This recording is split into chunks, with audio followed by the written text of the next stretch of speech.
So time now to take you through the morning papers. Here with me to review them are the journalist and author Yasmin Alibhai-Brown and the broadcaster and journalist Afia Hagan.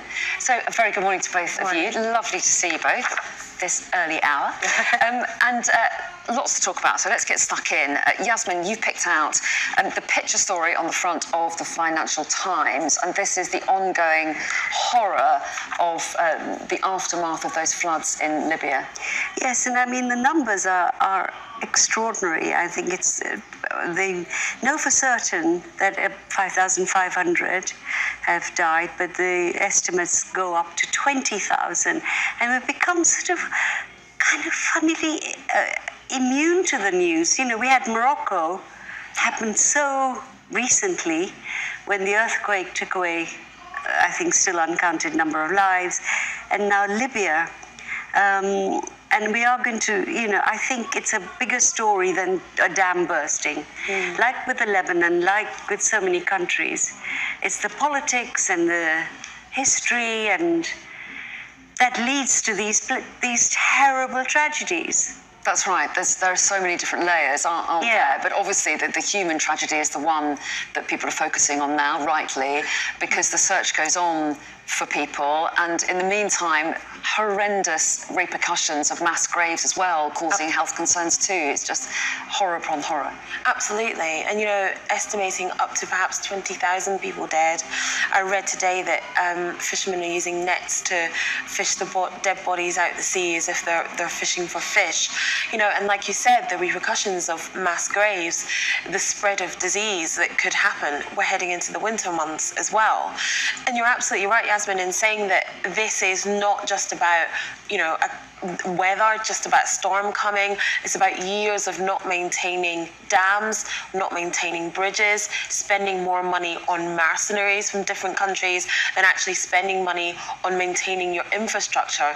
There was warnings for years that this dam could burst, and when it did happen, it would be catastrophic. And here we are.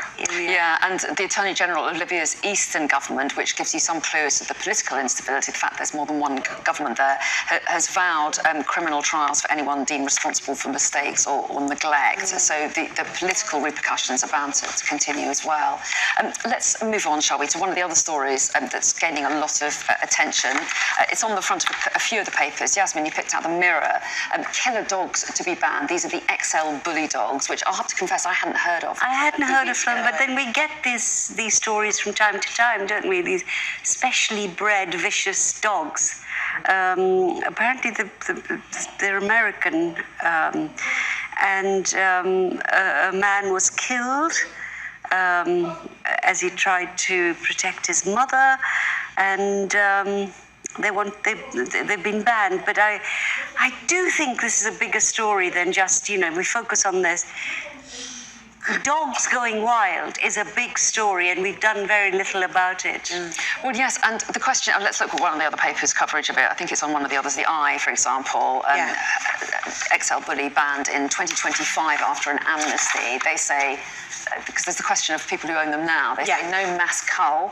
Owners are set to get a grace period before the breed is taken off the streets within 18 months. But it has sparked a whole debate, hasn't it, over whether or not it's something inherent to this breed, or whether or not it's owners being irresponsible about a breed that needs a particular amount of exercise and control and looking after. I actually think it's a combination of both. Now, I hadn't heard of these XL bully dogs either, but doing a bit of research, you find that their DNA is for them to be fighting dogs, essentially. And when they aren't bred properly, so when they're mixed with other breeds because people want them to be a certain size or look a certain way, this is what happens. You essentially have people having killer dogs or potentially killer dogs as pets, and if they're not looked after properly, you know, if they're not kept on a leash and or perhaps wearing a muzzle, then they will go wild. These are essentially fighting dogs, and I think that the breeding as well means that, you know, you've got a DNA that people don't know about that's kind of getting out of control. 10 attacks over 2 years is far too many, and I think, yes, not every dog is a killer dog, not every owner is irresponsible, we know that, but there's something inherently wrong here if this particular breed of dog is responsible for so so many attacks, perhaps they're not meant to be kept as pets. And that's actually okay. I don't think we should be culling them.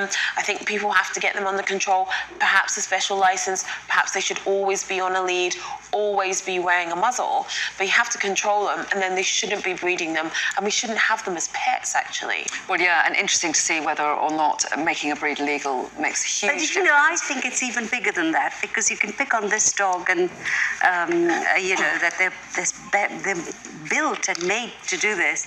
But there are far too many attacks by dogs. And I know I live in a country where dogs are loved. People are very fond of them. But I am tired of owners saying to me, oh, because I'm scared. I'm panicked when a dog comes near me. Mm-hmm. And every owner will say, oh, my dog's really sweet. Yeah. I don't care if your dog's sweet. I'm scared. Too many of these dogs, you know, there have been attacks on children all the time. And yet there's this idea that, oh, we must not do anything about it. Actually do something. Keep your dog on a leash. And I don't want your dog near me. You'll get a lot of people very cross about that, because you can't say that about true. dogs. I mean, there are people that are scared of dogs, well, and even if they're the most placid dogs, you just don't know. Well, I grew up in an African country where dogs were rabid, were only used as guard dogs. Yeah. And you know, you kind of grow up with that. But I'm tired of how many in the park. They're running wild. And please stop. Well, yes, and I guess the counter-argument would be, well, these dogs need exercise, otherwise they do end up being frustrated. Absolutely, but you know, there are areas you can take them to where there aren't children playing. There's also all the problems with dog poo, you know, the diseases and so on. I'm tired of dog owners saying, you know, the dogs must come first whenever we have a crisis. Okay, yeah. Well, it's going to get talked about a lot, isn't it? Absolutely. Because a lot of dog owners and a lot of strong feelings about it. Let's move on, though, to the Guardian's front page. This is, their headline is about a mass campaign focusing on unhealthy eating. So, Afia, what's the idea here? So this is the idea that we would have labels and on alcohol and hard-hitting TV adverts, basically saying how unhealthy the things that we consume are. So whether that's wine, whether that's beer, whether that's food, and saying how we can avoid cancers and other health issues by staying away from these products. Now, you know, with cigarettes, they have the packaging on the front with the diseased lungs and things like that. Basically, campaigners are saying that we need more of that. We need more of these hard-hitting, you know, really gross pictures on packaging on things that aren't healthy for us to basically bring down the numbers of unavoidable cancers. There's research that says that 184,000 cases of avoidable cancer could be prevented if we didn't drink alcohol, if we didn't smoke, if we didn't eat certain foods. And this is the world. Yeah. This is the World Cancer Research Fund, so they really know this. And you think that works? Because some people kind of resent it. They think, if I can go out and find out the information for myself and I can make that decision. Do you think? Well, I don't think that they can. I think none of us can, really. When you're out eating, you're out buying. And I think the cancer, the more kind of frightening the cancer messages got, the more people started to think about it. Okay. So I think it does work. Okay. Lots more to talk about in the hours to come. But for the moment, thanks to both of you. But I'll see you in an hour's time. Thanks so much.